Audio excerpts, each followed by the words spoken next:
Assalamualaikum warahmatullahi wabarakatuh. Terima kasih untuk waktunya pada saya untuk melakukan diseminasi budaya positif. Saya awali ulang lagi. Assalamualaikum warahmatullahi wabarakatuh. Alhamdulillah, alhamdulillahirabbil alamin. Wassalatu wassalamu ala nabiyyina Muhammadin wa ala alihi washabihi ajmain. Amma ba'du. Kepada kepala sekolah Ibu Zadana Toha SPTSD dan kepada rekan-rekan guru SD Negeri Siandong yang saya hormati. Terima kasih sebelumnya untuk waktunya kepada rekan-rekan guru dan Ibu kepala sekolah. Saya di sini nama Arif Setiadi ingin memaparkan atau diseminasikan budaya positif di lingkungan sekolah SD Negeri Siandong. Ini adalah salah satu program pendidikan calon guru penggerak yang saya ikuti di modul 1.4, yaitu berupa aksi nyata pemaparan. Kita lanjut. Ini adalah fasilitator saya, yaitu Ibu Umi Kulsum SPT MPD, dan saya sendiri calon guru penggerak, serta pengajar praktek saya yaitu Bapak Maulid Farhan. Lanjut. Lingkungan sekolah yang seperti apa yang Bapak Ibu impikan di sekolah? Kira-kira lingkungan yang seperti apa Bapak Ibu? Yang nyaman tentunya, terus harmonis, seimbang. Lanjut. Budaya positif adalah nilai-nilai keyakinan dan kebiasaan yang berpihak pada murid agar murid berkembang menjadi pribadi yang kritis, penuh hormat dan tanggung jawab. Jadi kita sebagai guru kan pastinya ingin menerapkan nilai-nilai tersebut, yaitu supaya anak itu berpikir kritis, penuh hormat dan bertanggung jawab akan tugasnya masing-masing. Berikutnya, budaya positif. Di sini saya ingin memaparkan beberapa, yaitu yang pertama, disiplin positif dalam nilai-nilai kebajikan universal, dan yang kedua, teori motivasi, hukuman, dan penghargaan restitusi. Ketiga, keyakinan kelas. Keempat, kebutuhan dasar manusia dan dunia berkualitas. Selanjutnya, restitusi, yaitu menggunakan 5 posisi kontrol. Berikutnya juga restitusi segitiga. Restitusi ini bisa ketika kita mempunyai suatu anak yang bermasalah, kita bisa menggunakan dengan segitiga restitusi. Selanjutnya, yang pertama yaitu disiplin positif dan nilai-nilai kebajikan universal. Perubahan paradigma. Anda dan teman Anda akan melakukan kegiatan cobalah buka. Anda adalah A. Tugas Anda adalah menghafalkan salah satu tangan Anda. Coba Anda bayangkan bahwa apa yang menyimpan sesuatu yang sangat berharga. Jadi nanti Bapak Ibu coba minta angkat tangannya sebelah kanannya dan dikepalkan seperti ini. Coba dipraktekkan. Bayangkan hal yang berharga menurut Bapak Ibu yang ada di genggaman tangan Anda. Jika salah satu segala cara untuk membuat kepala tangan Anda terbuka atau menginginkan hal yang Anda sangat-sangat berharga itu agar bisa diberikan, Anda bersedia membuka kepala tangan atau tidak? Lanjut. 1. Apakah Anda atau B membuka kepala tangan Anda? Mengapa? Apa alasan Anda atau B membuka kepala tangan? Dua, apakah Anda atau B menutup kepala tangan Anda? Alasannya apa? Dan yang ketiga, dalam kegiatan ini sungguhnya siapa yang memegang kendali atau kontrol membuka atau menutup kepala tangan, Bapak Ibu? Jadi kegiatan mengepalkan tangan itu sesungguhnya siapa yang memegang kendali atau kontrol untuk membuka atau menutup kepala tangan? Kira-kira siapa? Diri sendiri. Lanjut. Ilusi guru mengontrol murid. Pada dasarnya kita tidak dapat memaksa murid untuk berbuat sesuai jikalau murid tersebut memilih untuk tidak melakukannya. Walaupun tampaknya guru sedang mengontrol perilaku murid. Hal demikian terjadi karena murid sedang mengizinkan dirinya dikontrol, atau murid sedang mau karena takut atau karena memang di sekolah harus seperti itu. Murid kadang sadar akan hal itu. Saat itu bentuk kontrol guru menjadi kebutuhan dasar yang dipilih murid tersebut. Teori kontrol yang menyatakan bahwa semua perilaku memiliki tujuan, bahkan terhadap perilaku yang tidak disukai. Ketika ada anak yang nakal, pasti ada tujuannya. Contoh, kayak si A mengganggu si B dengan cara mencoret-coret bukunya, pasti ada tujuan, ada kesenangan tersendiri, Bapak Ibu, ketika anak-anak melakukan hal tersebut. Dua, ilusi bahwa semua penguatan positif efektif dan bermanfaat.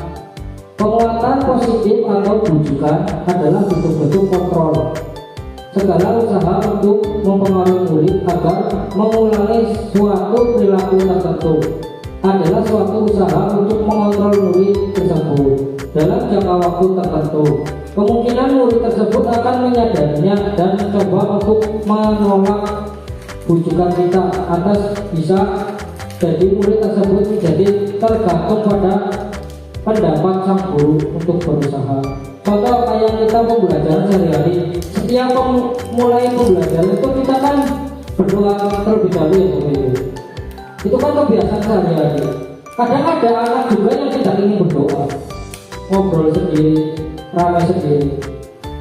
Jadi kegiatan tersebut dilakukan secara rutin bisa jadi diterapkan dia naik jenjang akan sadar sendiri selalu berdoa. Ada juga yang tidak sadar. Jadi kayak gitu. Lanjut. Ilusi bahwa kritik dan membuat orang merasa bersalah dapat menguatkan karakter. Menggunakan kritik dan rasa bersalah untuk mengontrol murid menuju pada identitas gagal. Mereka belajar untuk merasa buruk tentang diri mereka. Mereka mengembangkan dialog diri yang negatif. Ada hal sulit bagi guru untuk mengidentifikasi bahwa mereka sedang melakukan perilaku ini, karena seringkali guru cukup menggunakan suara halus untuk menyampaikan pesan negatif. Lanjut. Ilusi bahwa orang dewasa memiliki hak untuk memaksa. Banyak orang dewasa yang percaya bahwa mereka memiliki tanggung jawab untuk membuat murid-murid berbuat hal-hal tertentu. Apapun yang dilakukan dapat diterima selama ada sebuah kemajuan berdasarkan sebuah pengukuran kinerja. Pada saat itu pula orang dewasa akan menyadari bahwa perilaku memaksa tidak akan efektif untuk jangka waktu yang panjang, dan sebuah hubungan permusuhan akan terbentuk. Jadi ketika kita melakukan hal-hal keras, ketika ngomong dengan lantang atau mengasih hukuman tersebut, itu tuh akan terngiang-ngiang dalam pikiran anak. Oh, guru itu galak banget. Ini guru-guru aku ketika dia udah lulus dari SD, lulus dari SMP, akan ada kesan-kesan tersendiri. Dan ketika dia sudah dewasa, dia akan memiliki kesadaran sendiri. Oh iya ya, ternyata guru ini galak karena dia tuh pengen saya seperti ini. Jadi ketika dia masih anak-anak atau masih usia sekitar 13, 14, 15, usia SMP, SD, SMA itu hampir semuanya itu belum kenalan. Makanya kita sebagai guru kan harus mengarahkan yang lebih baik. Lanjut, perubahan paradigma stimulus respon teori kontrol. Stimulus responnya, realitas atau kebutuhan kita sama, tapi teori kontrolnya realitas kebutuhan kita itu berbeda-beda. Jadi setiap manusia itu mempunyai kebutuhan yang berbeda-beda. Semua orang melihat hal yang sama. Teori kontrolnya, setiap orang memiliki gambaran yang berbeda-beda. Kadang kita melihat seseorang, ini enak banget ya jadi ini. Ternyata ketika orang tersebut melihat kita, jangan bahkan sebaliknya Bapak Ibu. Jadi kayak gitu. Semua orang melihat hal yang sama. Itu stimulus responnya. Teori kontrolnya, setiap orang memiliki gambaran yang berbeda-beda. Kita mencoba mengubah orang agar berpandangan sama dengan kita. Ketika kita mempunyai gagasan-gagasan tersebut, kita ingin mencoba mengubah orang tersebut untuk berpandangan sama dengan kita. Teori kontrolnya, kita berusaha memahami pandangan orang lain tentang dunia. Perilaku buruk dilihat sebagai suatu kesalahan. Teori kontrolnya, semua perilaku memiliki tujuan. Kadang kita melihat murid melakukan hal-hal yang salah, tapi kita tidak menanyakan tujuannya apa, maksud yang dilakukan itu apa. Orang lain bisa mengontrol saya, tapi teori kontrol kita itu kan hanya saya yang bisa mengontrol diri sendiri. Selanjutnya saya bisa mengontrol orang lain, Anda tidak bisa mengontrol orang lain. Pemaksaan ada pada saat bujukan gagal. Jadi kita ketika membujuk murid gagal, kok kamu disuruh kayak gini gak mau, akhirnya apa? Bisa mengontrol orang lain pada saat bujukan gagal. Ketika kita membujuk orang gagal itu gimana kira-kira membujuk? Ya, diberi hukuman. Kolaborasi dan prosesi penciptaan pilihan-pilihan baru, atau dengan memberi contoh kayak membaca. Ini kamu karena melanggar kesepakatan kelas, kamu baca ini di depan kelas untuk melatih keberanian siswa dalam mengungkapkan atau membacakan sesuatu di depan teman-teman. Model berpikir menang atau kalah. Teori kontrolnya yaitu model berpikir menang, menang, dan menang. Jadi kadang kita kalau melakukan sesuatu yang gagal terus, ini gagal apa berhasil ya? Ini gagal apa berhasil ya? Tapi kita harus mengontrolnya itu dengan pasti bisa, pasti berhasil, pasti berhasil. Selanjutnya, apa makna disiplin? Berasal dari bahasa Latin disciplina yang artinya belajar. Makna asal dari kata ini berkonotasi dengan disiplin diri dari murid-murid Socrates dan Plato. Disiplin diri membuat orang menggali potensinya menuju sebuah tujuan apa yang dia hargai. Namun dalam budaya kita, makna kata disiplin telah berubah menjadi suatu yang dilakukan seseorang pada orang lain untuk mendapatkan kepatuhan. Kecenderungan umum adalah menghubungkan kata disiplin dengan ketidaknyamanan, bukan dengan apa yang kita hargai atau mencapainya suatu tujuan yang mulia. Jadi sekarang ini kan kita itu dengar kata disiplin itu katanya menakutkan gitu. Disiplin ASN harus tepat waktu, harus ini, harus itu. Nanti kalau nggak ini nanti resikonya apa? Tapi dari berasal dari bahasa Latinnya itu disiplinan yang artinya itu belajar. Jadi disiplin itu kita belajar berubah jadi lebih baik. Bukan karena disiplin itu nanti ada sanksi kalau itu. Lanjut, Nilai-nilai kebajikan universal. Nilai-nilai kebajikan adalah sifat-sifat positif manusia yang merupakan tujuan mulia yang ingin dicapai setiap individu. Nilai-nilai tersebut bersifat universal dan lintas bahasa, suku, bangsa, agama maupun latar belakang. Setiap perilaku atau perbuatan memiliki suatu tujuan. Dr. William Glasser pada teori kontrol 1984 dengan mengaitkan nilai-nilai kebajikan yang diyakini seorang, maka motivasi intrinsiknya akan terbangun sehingga menggerakkan motivasi dari dalam untuk dapat mencapai tujuan mulia yang diinginkan. Diane dosen 1998. Nilai-nilai kebajikan yang ingin dicapai oleh setiap anak bangsa, anak Indonesia, kita kenal dengan profil pelajar Pancasila. Masing-masing ini familiar sekali ya Bapak Ibu, sebagai kita sebagai pendidik atau guru dengan profil pelajar Pancasila. Yang pertama yaitu beriman, bertakwa kepada Tuhan Yang Maha Esa dan berakhlak mulia. 2. Mandiri. 3. Bernalar kritis. 4. Berkebinekaan global. 5. Bergotong royong. Dan 6 yaitu kreatif. Selanjutnya yang kedua, teori motivasi hukuman dan penghargaan restitusi. Teori motivasi perilaku manusia yaitu yang pertama, untuk menghindari ketidaknyamanan atau hukuman apa yang akan terjadi apabila saya tidak melakukannya. Kira-kira ketika untuk menghindari ketidaknyamanan atau hukuman yang kita berikan kepada murid, kira-kira dialihkan ke apa Bapak Ibu? Dialihkan ke apa kalau tidak ada hukuman?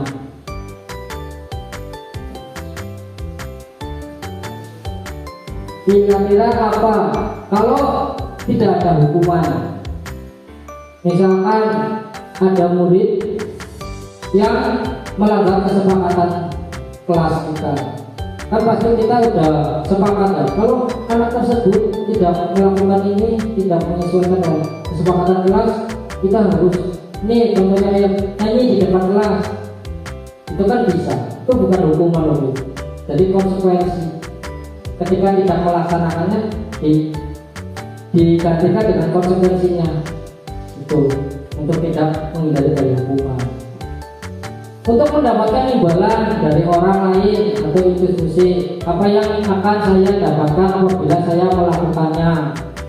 Untuk mendapatkan imbalan, jadi kita mengiming-imingi murid itu, nanti kalau kamu nurut sama Pak Guru, nanti kamu kasih nilai, contohnya kayak gitu, nilainya bagus, itu imbalannya. Untuk menghargai diri sendiri, saya akan menjadi orang yang seperti apa bila saya melakukannya. Itu motivasi dan internal tujuan disiplin positif. Selanjutnya, filosofi pemikiran Ki Hajar Dewantara. Menurut Ki Hajar Dewantara, mendidik dan mengajar adalah proses memanusiakan manusia, sehingga harus memerdekakan manusia dan segala aspek kehidupan, baik secara fisik, mental, jasmani, dan rohani. Pemikiran Ki Hajar Dewantara tersebut dapat memberikan suatu kebebasan berpikir kepada peserta didik untuk mengembangkan kreativitas yang ada pada dirinya sesuai dengan penerapan kurikulum Merdeka Belajar sebagai dasar pembentukan moral abad ke-21. Hukuman oleh penghargaan. Saat kita berulang kali menjanjikan hadiah kepada anak-anak agar berperilaku bertanggung jawab, atau kepada seorang murid agar mempelajari sesuatu yang baru, atau kepada seorang karyawan agar melakukan pekerjaan yang berkualitas, kita sedang berasumsi mereka tidak dapat melakukannya atau mereka tidak akan memilih untuk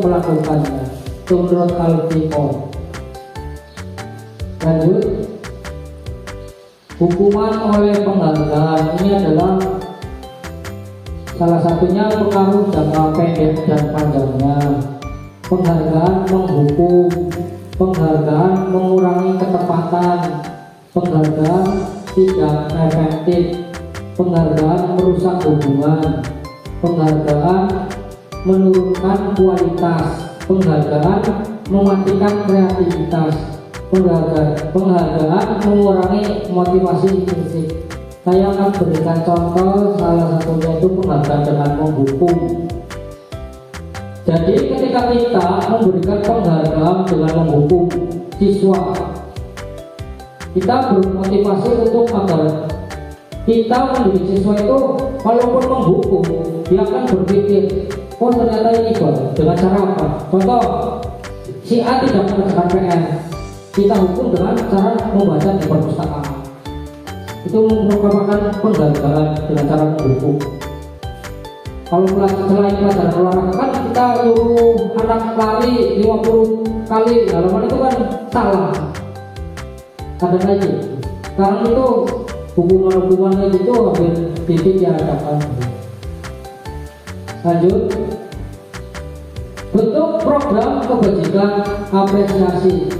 Dalam memberikan apresiasi, pengakuan perlu diingat beberapa hal, yaitu beri pengakuan secara khusus, beri pengakuan secara pribadi, beri pengakuan kepada semua murid bergantian, beri pengakuan secara konsisten, fokus pada prosesnya. Jadi contoh, kita setiap kali menjadi pendidik itu mengajarkan anak-anak kita itu dengan cara memberi pengakuan atau applause. Jadi ketika ada anak-anak jelaskan ini, terus ada anak yang maju itu, kita kasih semangat lebih biar mendorong anak-anak yang lain itu. Jadi ketika ada anak yang bisa menjawab juga, pastikan yang lain ada yang ketahui ketika ada salah. Itu akan memberikan dampak yang sangat ya buat mentalnya si anak. Aku maju Pak Guru, nanti diguyoni sama teman-teman. Jadi kita harus memberikan pengakuan secara khusus pribadi pada semua murid secara bergantian. Jangan sampai murid tersebut cuma satu, tapi harus semuanya secara bergantian.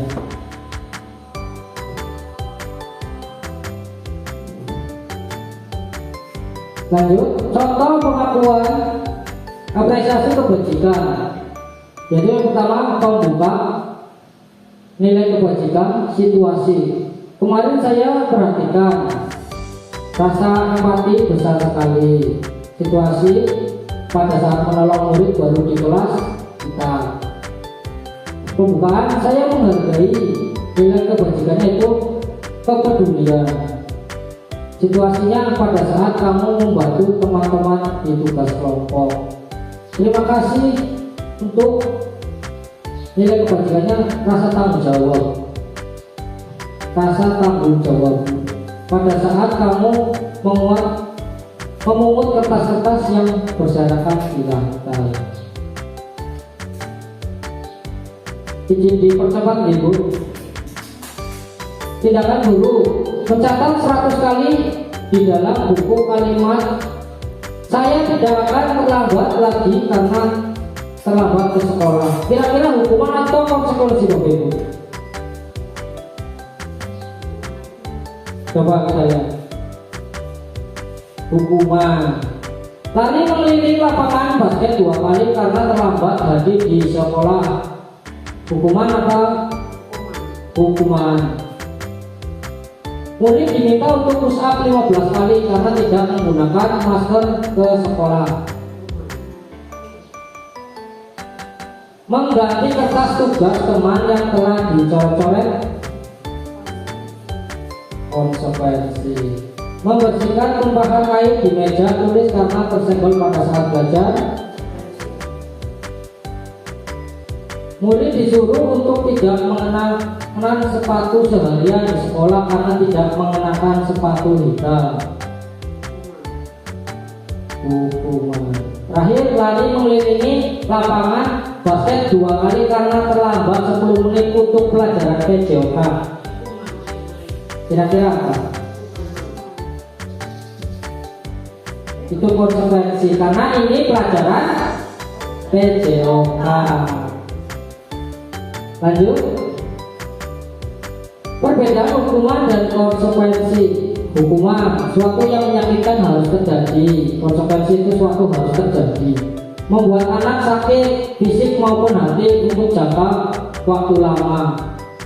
Membuat anak merasa tidak nyaman dalam jangka waktu pendek.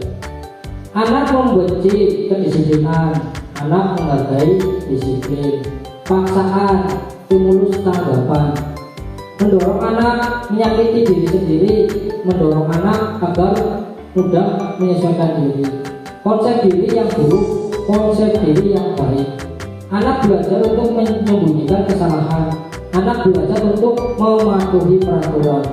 Marah, rasa bersalah, diperlakukan, merasa tak dihargai. Konsekuensinya kehilangan hak, dibuat tidak nyaman, diasingkan untuk sementara, time out. Lanjut, apa itu restitusi?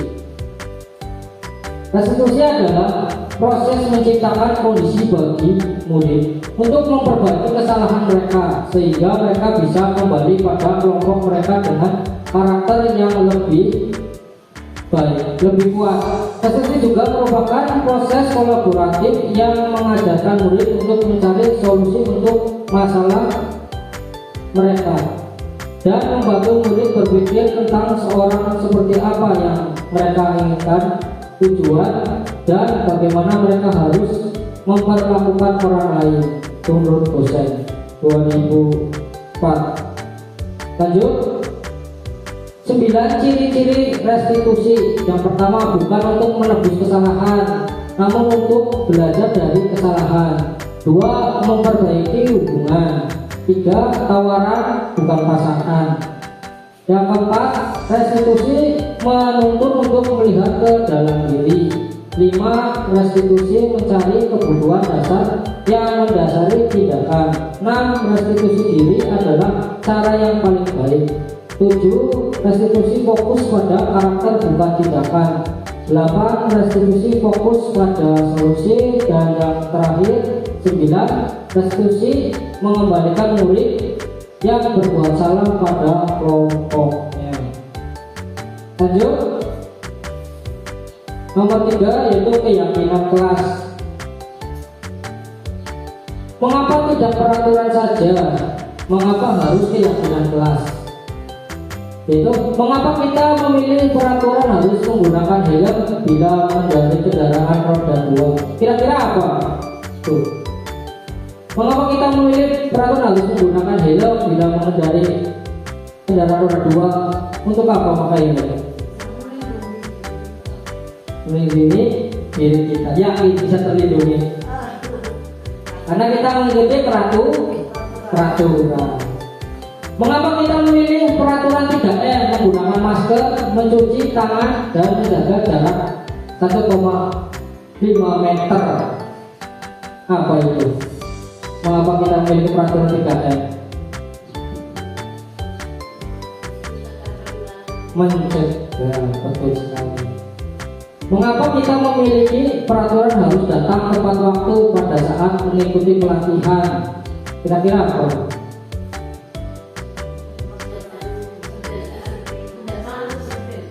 Oh, biar merasa tidak malu ya.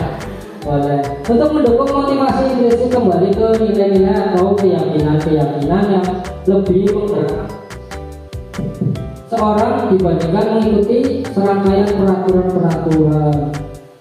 Lanjut, kegiatan pendalaman keyakinan kelas atau tabel T dan Y. Format. Jadi di sini terdengar satu orang berbicara, yuk saya bantu, kita bisa selesaikan ini bersama.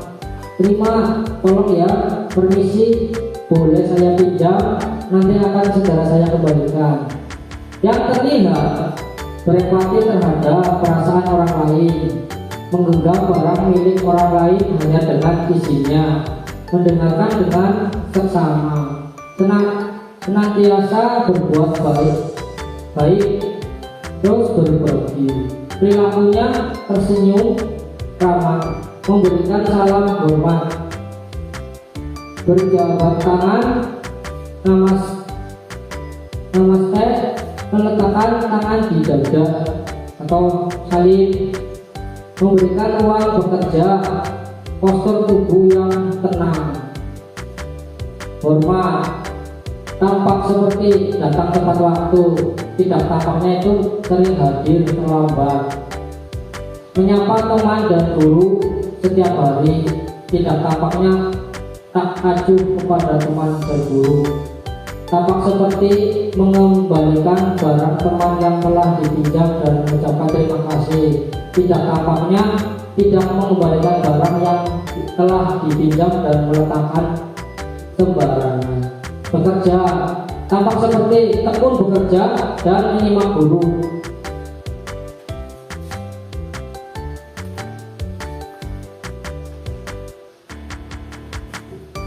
Tidak tampaknya seperti tidak mendengarkan guru dan acuh. Menyerahkan tugas tepat waktu, tidak tampak seperti tugas tidak diberikan. Lanjut, peraturan dan keyakinan kelas. Ini bedanya. Selalu kembalikan buku ke tempatnya. Keyakinannya tanggung jawab. Jadi ketika kita mengembalikan guru atau buku ke tempatnya itu nilainya itu nilai keyakinan kelasnya itu tanggung jawab. Dilarang mengganggu orang lain, menghormati orang lain. Tadi di sekolah 15 menit sebelum pembelajaran dimulai, menghormati orang lain, berkomitmen. Dilarang melakukan kekerasan, keselamatan, menghormati orang lain. Dilarang menggunakan narkoba untuk kesehatan. Bergantian atau menunggu giliran, menghormati orang lain, bersabar. Menggunakan masker, lainnya kesehatan dan keselamatan. Jangan berlari di kelas atau koridor untuk keselamatan dan keamanan. Lanjut. 4. Kebutuhan dasar manusia dan dunia berkualitas. Kebutuhan dasar manusia yaitu ada 5 bentuk: bertahan hidup, penguasaan, kesenangan, kebebasan, kasih sayang, dan rasa diterima. Kebutuhan bertahan hidup atau survival adalah kebutuhan yang bersifat fisiologis untuk bertahan hidup, misalnya kesehatan, rumah, dan makanan. Kebutuhan biologis sebagai bagian dari proses reproduksi, termasuk kebutuhan untuk tetap bertahan hidup. Komponen psikologis pada kebutuhan ini meliputi kebutuhan akan perasaan aman,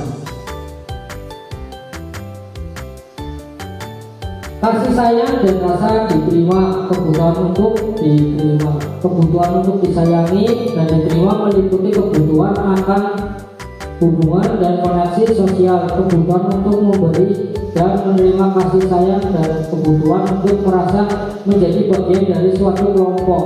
Kebutuhan ini juga meliputi keinginan untuk tetap terhubung dengan orang lain.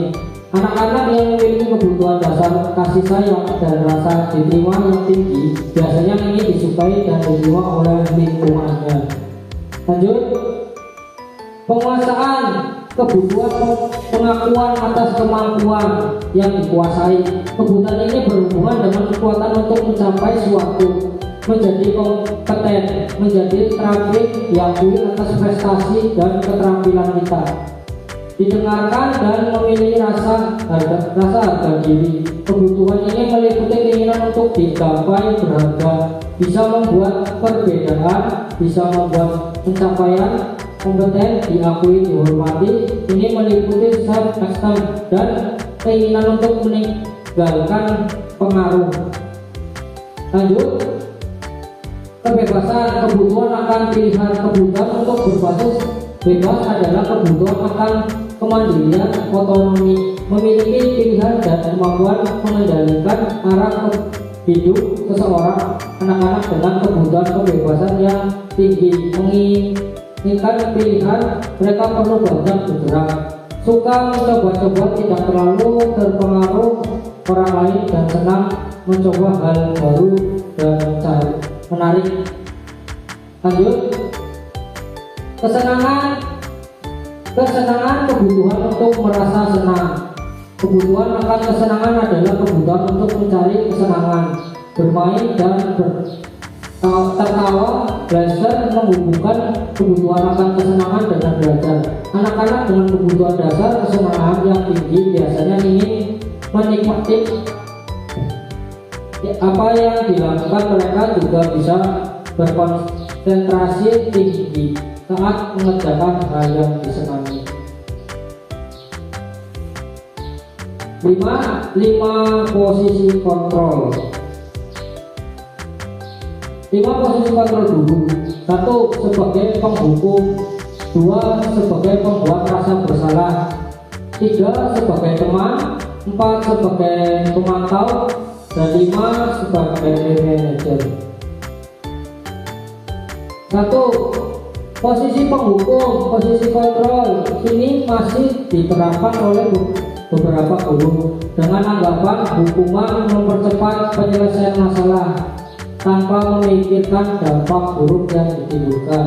2. Posisi membuat rasa bersalah. Pada posisi ini guru akan berkata lebih lembut. Guru akan menciptakan keheningan yang membuat orang lain merasa tidak nyaman, merasa bersalah, bahkan rendah diri. 3. Posisi sebagai teman. Pada posisi kontrol ini guru tidak akan menyakiti murid, namun akan tetap berupaya mengontrol melalui persuasi. 4. Posisi sebagai pemantau atau posisi pengawasi. Ketika mengawasi, guru bertanggung jawab atas perilaku murid yang diawasi. Yang terakhir, posisi sebagai manajer. Posisi di mana guru melakukan suatu bersama murid, mempersilahkan murid mempertanggungjawabkan perilakunya, mendukung murid agar dapat menemukan solusi atas permasalahan sendiri. Contoh penerapan 5 posisi kontrol guru. 1. Sebagai penghukum, patuhi aturan saya, atau awas kamu selalu salah. 2. Sebagai pembuat rasa bersalah, ibu sangat kecewa sekali dengan kamu. Gimana coba kalau orang tua kamu tahu kamu berbuat salah begini. 3. Sebagai teman, ayo bantulah demi ibu ya. Ayo ingat tidak bantuan ibu selama ini. 4. Sebagai pemantau, apa yang telah kamu lakukan, sanksi atau konsekuensinya apa. 5. Sebagai manajer, apa yang kita yakini. Jika kamu meyakininya, apakah kamu bersedia memperbaikinya? Posisi kontrol, apakah aku sebagai manajer, di mana guru berbuat sesuatu bersama dengan murid dengan mempersilahkan murid mempertanggungjawabkan perilakunya dan mendukung murid agar dapat menemukan solusi atas permasalahannya sendiri. Lanjut. Segitiga restitusi. Segitiga restitusi adalah pendekatan dalam penerapan disiplin positif yang menekankan tanggung jawab, restorasi, dan pertumbuhan pribadi. Pendekatan ini berfokus pada 3 komponen utama. Ini bentuknya Bapak Ibu. Segitiga restitusi, yaitu yang pertama itu menstabilkan identitas. Setiap orang pasti pernah melakukan kesalahan. Kamu bukan satu-satunya yang pernah melakukan ini. Ini adalah menstabilkan identitas. Yang kedua, validasi tindakan yang salah. Adakah cara yang lebih efektif untuk mendapatkan apa yang kamu butuhkan? Kamu tentu punya alasan mengapa melakukan tersebut. Yang ketiga, menanyakan tentang keyakinan kelas. Keyakinan kelas apa yang telah kita sepakati? Kamu ingin menjadi orang yang seperti apa? Lanjut.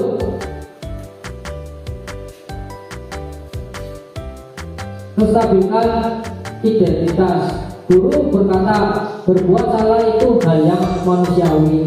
Tidak ada manusia yang sempurna. Bapak Ibu juga buat salah. Kita pasti bisa menyelesaikan permasalahan ini.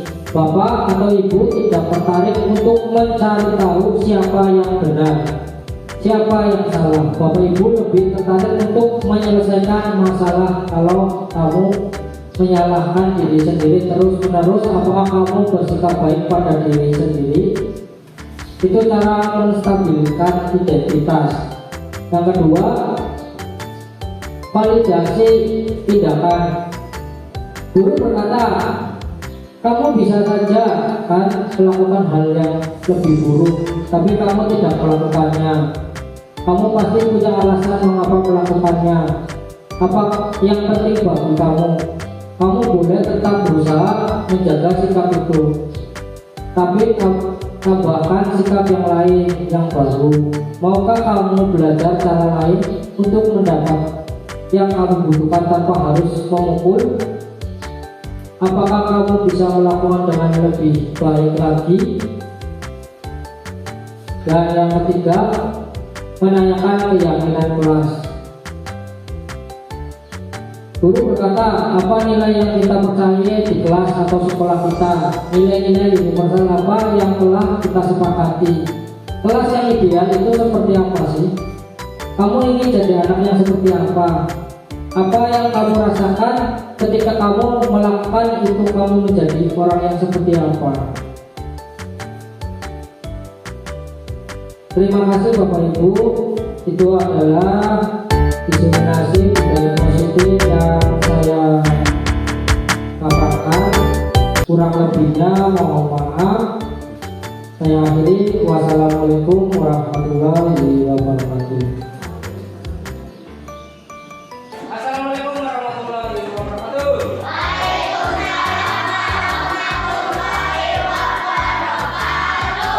Selamat pagi. Selamat pagi. Masih semangat? Masih semangat? Oke. Dulu kita membuat keyakinan kelas. Coba guru akan menstudi.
kelihatan.